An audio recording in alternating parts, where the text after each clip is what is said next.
I believe that video blogging is going to be an important part of the future of mainstream media, and certain mainstream media are embracing it in a big way and doing a great job, or are at least experimenting. The New York Times company is certainly one, by giving David Carr, the media critic, a camera and a crew to go around and create really interesting, definitely un-Times-like video packages. And I think it's indicative of the opportunities that print media have to create a new kind of form of video that's not slick, it's not broadcast TV, it's just good, fun, solid video reporting. So here's David. Hi, welcome back to the Carpetbagger. It's freezing out here tonight.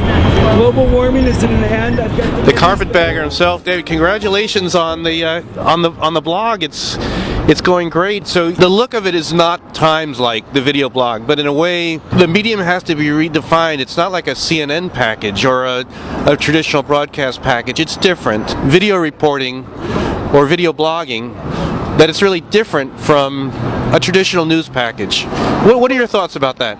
The idea of what looks good now, I think, has changed. I mean, people want what looks real and what looks... I'm obviously not a television person either by voice or by look. I look more like a homeless guy in Times Square than I do a TV star.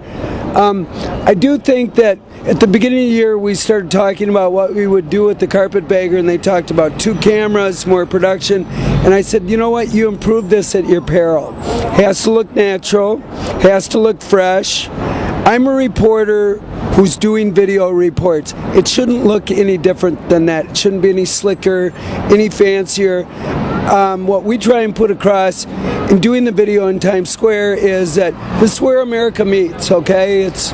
There is every manner of folk out here. The movies is something that brings people together, and of all the things I do, doing these MOSs, man on the streets with people, I love that. I love talking to people.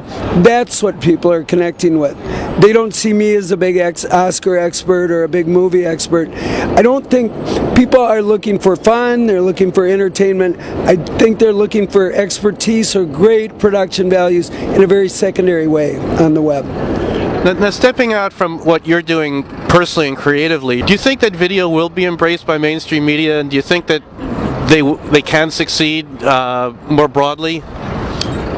Well, if you look on the newspaper side, I think the Washington Post has had some significant success in doing videos and bringing value added. It isn't like, let's replicate what we do, let's try something else. I think some of the Times videos have been very successful.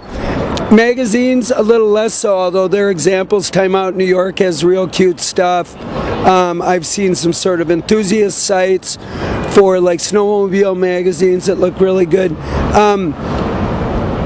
Part of what is going to happen is consumers, if you look at like TMZ, which does gossip, you have text, you have headlines, and you've got embedded video. That's what people are becoming used to, is within that frame all forms of media expressed, each carrying bits of information that they consume at the same time. Where do you see consumer-generated content going next year? Do you think that publications like the Times or other mainstream media will actually use some of that material? Will that other material become more serious? You know, right now we've seen a lot of stuff that's funny, humorous. There is some cultural videos out there, some interesting political videos, but where will consumer-generated video, where will this sort of, you know, the citizen video revolution go this year, do you think? Do you have any thoughts about that? Well, consumer video works on the algorithm of the wisdom of the crowd. The crowd pushes up that which they like. So they like funny, they like lewd. Somebody that does a lengthy exegesis on the Holocaust on video is probably not going to do all that great. But already mainstream media's MTV over here is grabbing onto some of not just consumer-generated video, but some of the people that make it and starting to bring them into sort of the corporate structure. And so I think you're going to see increased marriage, hybrid, sometimes on sites, sometimes not, increased exchanges between citizens and corporations, video is after all a way of sending messages, and it's a way of talking to each other. So that conversation is really only bound to increase. Well, David, thanks very much. Tell me what you're up to tonight. What's going on with your taping, and when might we see this on the Times site? Well, when might we see this on the Beat site? Maybe I don't want to scoop you. I know. So I know. So all right, I know. It's like we can't say what's in the editing bin. At any rate, I know you're off to. Well, you know what we're going to do first is get one of these. Look at this. Yeah, that's nice. I know. We want one of these. It says Bagger on it, not BTV. You can have it back.